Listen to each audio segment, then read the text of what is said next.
Hello everybody, welcome to Pack Rat Route and Scale Model Railroad. I'm Gary Corbin. Today is the 5th of February 2020.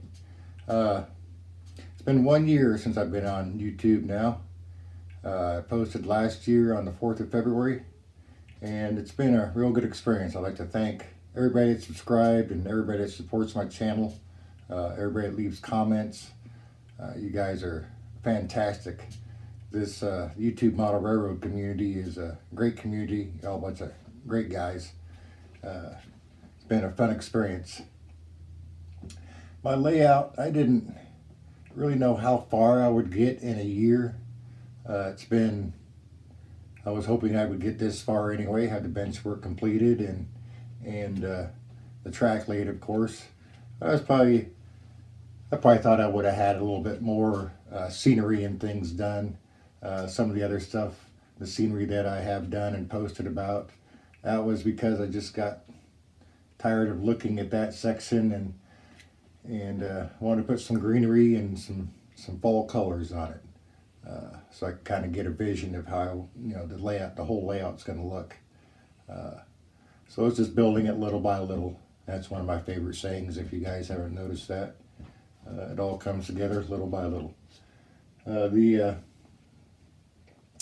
I've got most of the upper section wired, but the lower section, all this new stuff that I've done the last few months, has not got a bit of wiring on it. It's just connected through the track up here behind me, and so there is no drop wires, no feeders, no nothing underneath this section. So it just feeds from the drop down and from behind me here. So it's got good connections everywhere. Now I've got the engines running fairly good going over it. Some of the switches needed tweaked, and I do have one up here that's giving me some grief, but I'll be able to fix that because I'm going to lift this area up here about 1/4 inch or so. It's slipping when it goes uphill right on that curve. So, and I think it's just a little steep. I kind of rushed when I put that section in there, and I don't know, it's just not perfect. So I'll rework that. Won't be a really big issue either. I've glued everything down with white glue, just in dots. So you just take a putty knife and scrapes right up, pops right up. Of course, you got to clean up the little bits. You got to make sure you clean up them little bits. You don't leave them between the rails. That'll cause a major derailment. As far as the layout goes, I actually started this about the first week of January or so, painting the walls and putting up the overhead lighting. And then I started with this basic bench right behind me. That's where it all started at, right here, with a piece of 3/4 inch plyboard. And then from there I built the loop area. That was quite the trick to kind of build that, but it worked out pretty good. And there you go again, when you're building a model railroad, it's kind of an as-build. You kind of have a vision of how you want your elevations, but once you start looking at it, you add more, or sometimes you take some off, and I've had to do both of those around the layout here. The highest point in the layout is 57 inches. The lowest point is about 52 inches to the lowest runaround here. So basically this lower yard is about 52 1/4 inches tall. It's in a 13 by 13 room. It's 2% grades. Maybe a couple of spots might be 2.5 or so. Like I said, over here it likes to slip there, and then over here it slips just a little bit over there. Eventually, for my long trains, I will be doing a consist once I get my DCC system and everything. So, but that's going to be down the road. That's a little bit added expense that I can't afford right now. It's all little by little.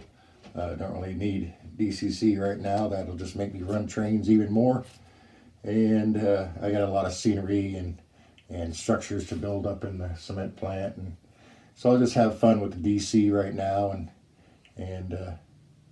have fun that way. I'm not setting up any toggle switches or anything like that. It's just going to be run on straight DCC. I will probably separate the yard power wise. I will do some separations around once I get everything wired up, makes everything run. I'll cut me some spots in it and add some switches. Takes more wire too, but yeah, it's been a really fun experience.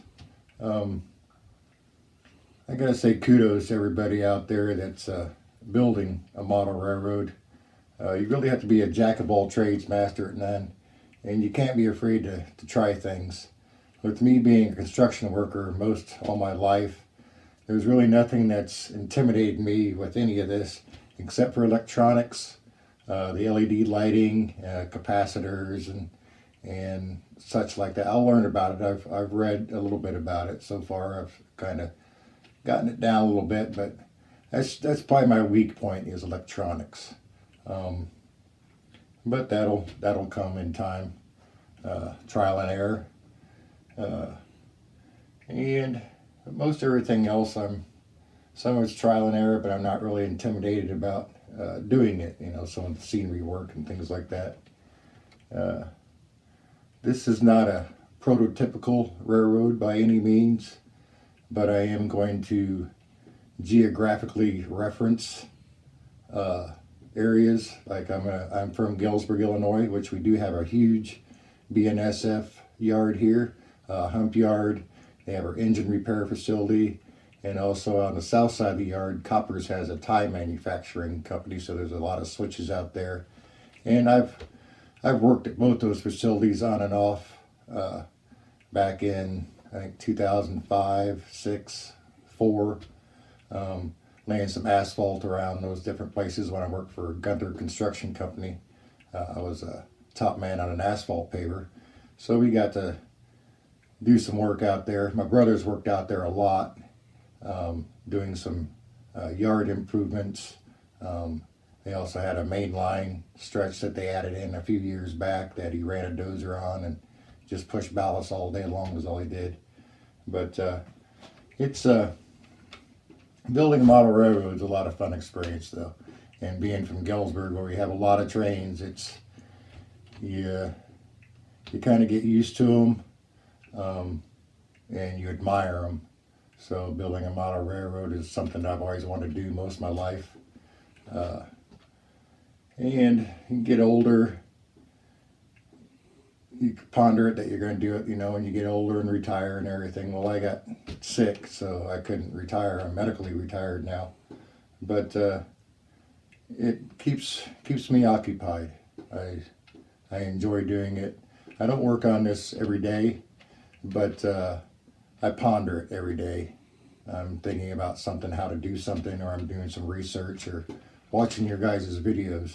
And sorry about that if I don't leave a lot of comments, but I do watch a lot of videos and to learn things and just to admire your layouts. Some of you guys got some sweet stuff. You're very artistic folks.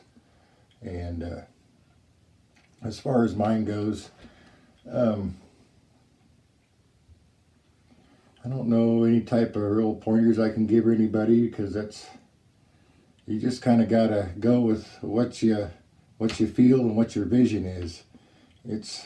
For me, it was hard to put everything down on paper and follow the blueprint. I had a vision. I made rough sketches, and it's come out pretty good.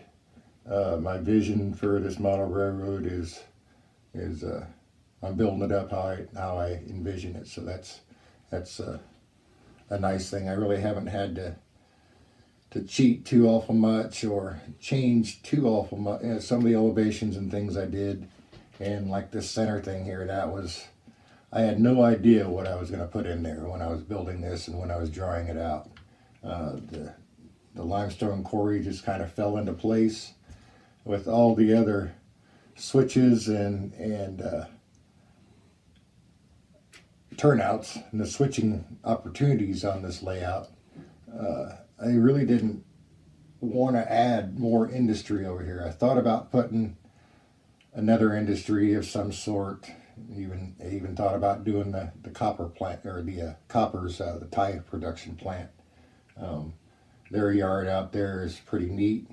It's for all their storage and how they manufacture the ties. But it was just one more.